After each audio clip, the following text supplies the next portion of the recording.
Dave, not much has changed in the past couple hours here. Now, this is Northwest 35th Way near Northwest 16th Boulevard in Gainesville. I do want to step aside so you can take a look behind me. There is a sheriff's deputy blocking off this road, and Gainesville Fire Rescue actually just pulled up a few minutes ago. Marion County Sheriff's deputies are confirming that 17-year-old Caden Spate was shot. And as you can see behind me, this is a very active scene, so I am going to step out of the way and try and zoom in just so you can take a better look. Now, Caden's work truck is over here. If you can see that, forensic teams have been here, at least since I got here about 2 hours ago. Well, traffic is a little bit built up right behind me. Now, just to give you an idea of where I am, this is Highway 484, and we're going to kind of show you over here. There's two Florida Highway Patrol troopers at this intersection, which is South Highway 475. Come March 31st, people won't be hitting hole-in-ones at the Keystone Golf Course anymore. That's because the owner has decided to shut the doors. Dan Randall lives right there, and if you walk just feet away, you'll find the Forest Meadows Funeral Home and the crematorium unit. Well, the owner wants to get this back up and running by January 1st, but Randall has some concerns. All of these people are taking a half-mile swim back to the main island for the 4th annual Cedar Key Shark Swim. People used to sit on these bleachers and watch games played inside this historic Bronson gym. Now they're taking pieces home as one last piece of memorabilia before the historic gym is demolished. And again, deputies say there is no threat to the public at this time, but they say they are not releasing any more information on who the victim is or the suspect. Once we learn more, we'll bring that to you on air and on our website, WCJB.com. This shop, which is owned by a family who lives near Newberry, is now completely destroyed. The Alachua County Fire Rescue Fire Chief says it all started when this 2021 Ford F-350 caught on fire. As you can see, I'm dressed like a wildland firefighter here in Hawthorne at the scene of a brush fire from last Saturday. And Florida Forest Service officials have some advice for you on how to prepare in case of a wildfire. Event organizers say they expect around 7,000 people to check in right here at these tents throughout the weekend. The superintendent of Alachua County Public Schools sent this letter back to the Attorney General saying they're already taking steps to make sure they comply with state law. This sign near the boat ramp currently says no cleaning or disposal of fish at the marina area, but city officials say with this new price increase, they will add a fish cleaning station for public use. She's a freshman here. This is your first time attending Gator Growl. Why are you excited? I'm excited. My sister's big into this genre of music, and I figured I might as well check it out, so why not attend? And then tell me about your sign you have here. What is he known for? He's known for caking people in the audience in the pit. Big orange X's can be seen on trees here in Tom Petty Park. This is because they're supposed to be cut down to make room for new pickleball courts. All of these Christmas trees are right here at Destiny Community Church in Newberry, and all proceeds go to helping children in need across the world and right here in Alachua County. In the past hour, the police presence here at this scene has cleared out quite a bit. The Florida Department of Law Enforcement officers are still here taking photos of the scene, and they have crime scene markers laid out across the front yard of this home on Southwest Washington Avenue. Caden Spate put his own blood inside of a Gatorade bottle to help him spread it around the driver's side of a truck and outside in the sand, which is what investigators thought was the scene of a kidnapping.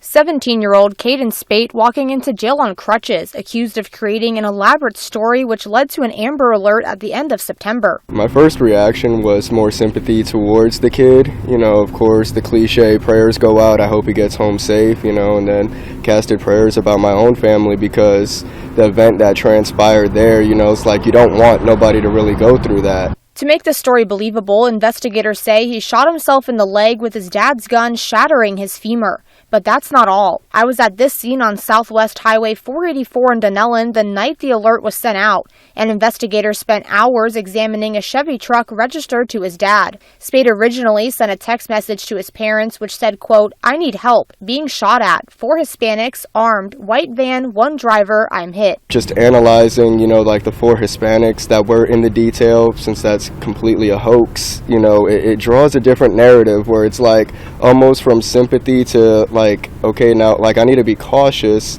of the people I get encountered with. Investigators later learned Spate purchased a mountain bike, sleeping bag, tent, backpack, and pillow with cash from a Walmart before sending the text to his parents.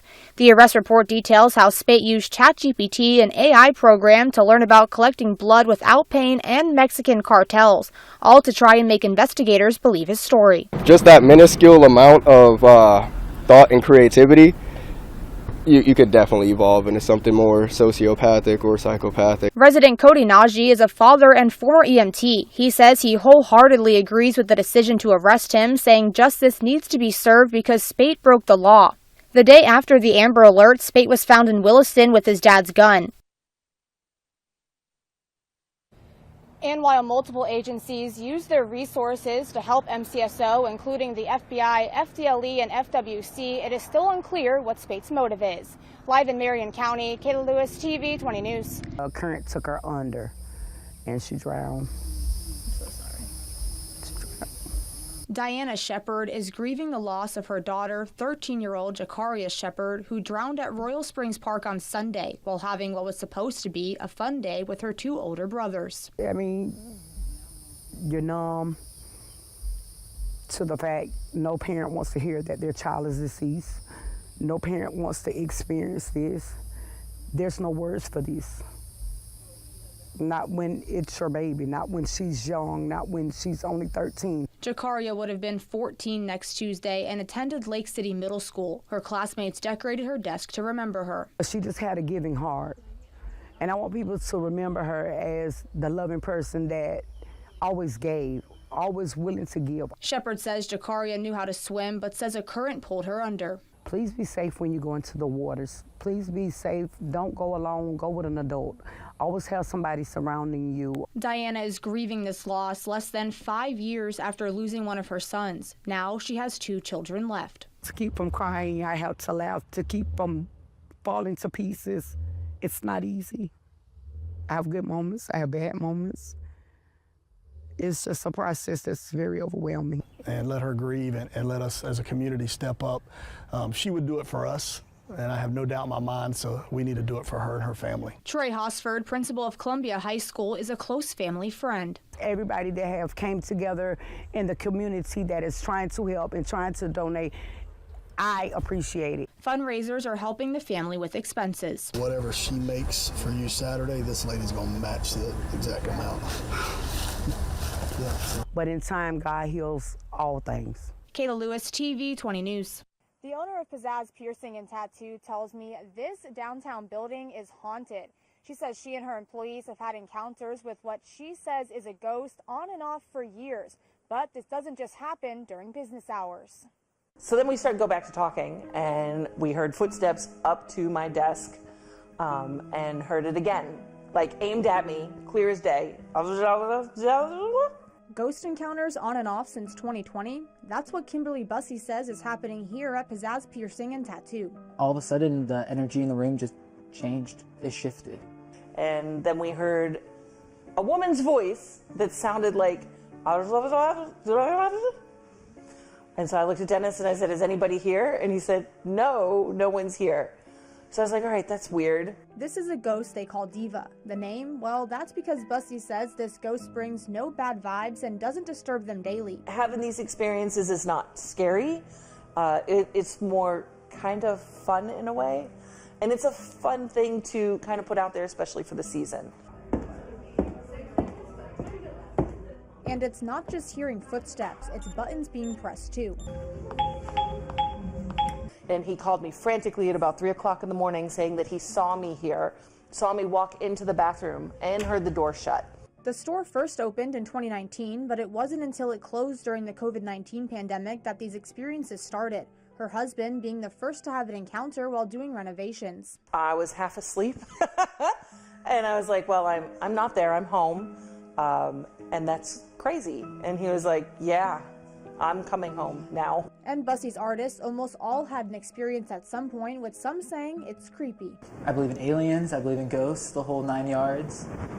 It definitely came out of nowhere, and it was just us two in the shop. It was empty. It made me feel unsafe. In the 1900s, this building used to be a furniture store, but the owners say they have no idea why it's haunted. But for now, they say they'll continue to embrace it, especially during Halloween. Live in Gainesville, Kayla Lewis, TV 20 News.